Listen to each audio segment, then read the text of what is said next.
కాళేశ్వరంపై ఏర్పాటైన justice PC Ghosh enquiry commission నేటి నుంచి ఓపెన్ కోర్టు విచారణ చేపట్టింది. ఇంజనీర్లు, ఉన్నత అధికారులు, కొంతమంది ప్రజాప్రతినిధులు, కాంట్రాక్టర్లు, రిటైర్డ్ ఇంజనీర్లను ప్రశ్నిస్తున్నారు. బీఆర్కే భవన్లో జరుగుతున్న ఎంక్వైరీకి మాజీ ఈఎన్సీ మురళీధర్ హాజరయ్యారు. కమిషన్ ముందుకు పలు డాక్యుమెంట్స్ తో ఆయన హాజరయ్యారు. ఇప్పటివరకు సేకరించిన సమాచారం, తీసుకున్న ఆధారాలు, సమన్లు జారీ చేసిన వాళ్ళు ఇచ్చిన అఫిడవిట్ల ఆధారంగా ఘోష్ బృందం క్రాస్ ఎగ్జామిన్ చేయనుంది. దాదాపు 30 మందిని ఓపెన్ కోర్టుకు పిలిచే అవకాశం ఉన్నట్టు తెలుస్తోంది. రోజుకు 2 నుంచి 3 చొప్పున వారం 10 రోజుల్లోగా ఓపెన్ కోర్టు నిర్వహిస్తారు.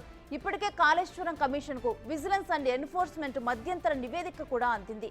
అందులో అంశాలను కూడా ఎగ్జామిన్ చేస్తున్నారు. ఎన్డీఎస్ఏ చైర్పర్సన్ ను ఎంక్వైరీకి పిలిచే అవకాశం ఉన్నట్టు సమాచారం. ఉదయం 11 గంటల నుంచి మధ్యాహ్నం 1 గంటల వరకు కూడా, మధ్యాహ్నం 2 గంటల నుంచి సాయంత్రం 5 గంటల వరకు 2 సెషన్స్ లోనూ బహిరంగ విచారణ జరగనుంది.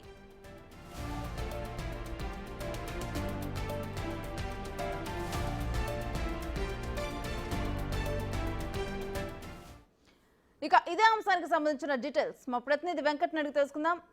వెంకట్, 10 రోజుల్లోగా PC Ghosh commission examine complete అవ్వనుందా? డీటెయిల్స్ ఏంటి?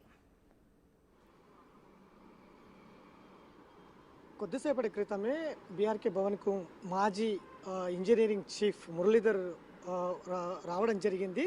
కమిషన్ ముందు బహిరంగ విచారణ కూడా జరుగుతున్నటువంటి నేపథ్యం ఉంది. దాదాపు ఇప్పటికే 20 నిమిషాల పైగా కమిషన్ ముందు బహిరంగ విచారణకు ఎదుర్కొంటున్నటువంటి నేపథ్యం అయితే స్పష్టంగా కనిపిస్తుంది. ప్రధానంగా ఎదురెదురుగా అంటే ఒకవైపు ప్రత్యేకమైన గదిని కూడా ఏర్పాటు చేశారు బహిరంగ విచారణ కోసం.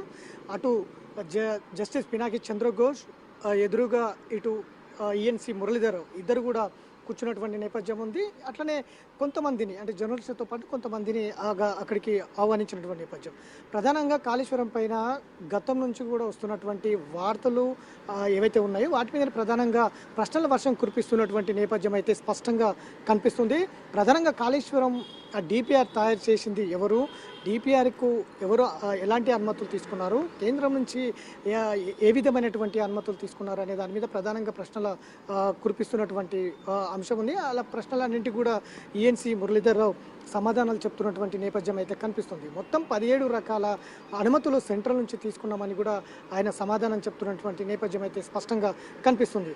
దాంతోపాటు డిపిఆర్ ఎవరు సిద్ధం చేశారు అనేది కూడా ప్రధానంగా కాళేశ్వరం ప్రాజెక్టుకు డిపిఆర్కి సంబంధించిన అంశం కూడా ఎవరు దీన్ని తయారు చేశారనే దాని మీద కూడా కమిషన్ అడిగినటువంటి నేపథ్యం ఉంది. దాని మీద ప్రాణహిత చేవెళ్ళగా ఉన్నటువంటి ప్రాజెక్టును డిపిఆర్కు వ్యాప్కో సంస్థ దీనికి డిపిఆర్ సిద్ధం చేసిందంటూ కూడా ఆయన సమాధానం చెప్పడం జరిగింది. ఇట్లా ప్రతి అంశంలో కూడా కాళేశ్వరంకి సంబంధించిన ప్రతి అంశంలో కూడా క్షుణ్ణంగా ఆయనను అడిగి వివరణలు తీసుకుంటున్నటువంటి నేపథ్యం ఉంది. ఎందుకంటే ఇప్పటికే దాదాపు 17కు పైగా అఫిడవిట్లు వచ్చాయి. అఫిడవిట్ల ఆధారంగా క్రాస్ ఎగ్జామినింగ్ చేస్తున్నటువంటి నేపథ్యం అయితే కనిపిస్తుంది.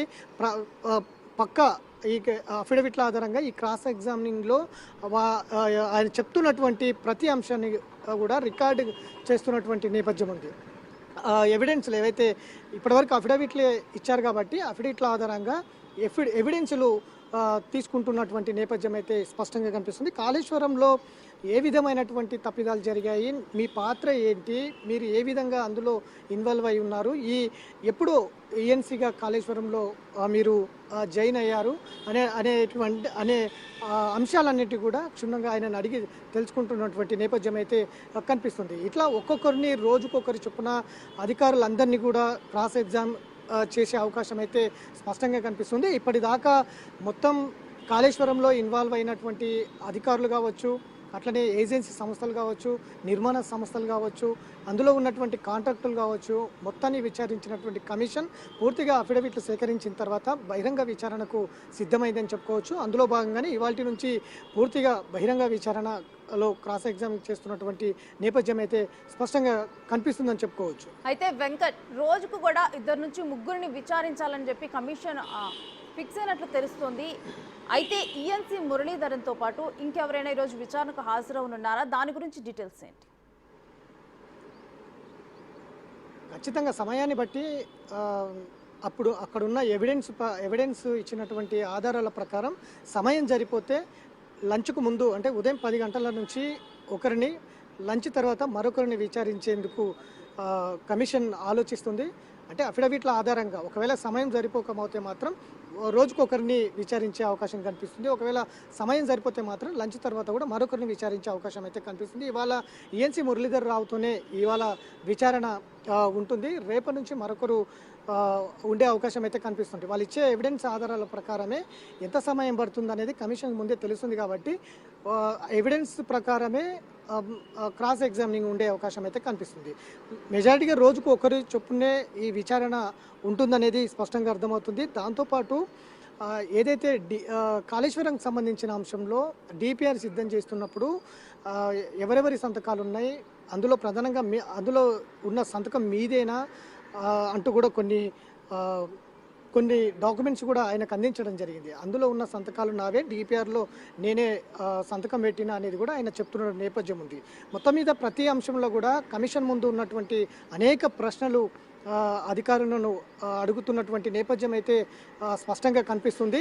ఇట్లా ప్రతి ఒక్కరిని కూడా ఈ రోజు నుంచి ప్రతి ఒక్కరిని కూడా క్రాస్ ఎగ్జామ్కి పిలిచే అవకాశం అయితే స్పష్టంగా కనిపిస్తుంది. ఇచ్చిన ఎవిడెన్స్ ఆధారాల ప్రకారమే ఈ బహిరంగ విచారణ ఉంటుంది అని కూడా చెప్పుకోవచ్చు. ఇవాళ మురళీధర్ రావుతో మొదలైన ఈ బహిరంగ విచారణ రేపటి నుంచి చాలా స్పీడ్గా ముందుకు వెళ్ళే అవకాశం అయితే స్పష్టంగా కనిపిస్తుందని చెప్పుకోవచ్చు.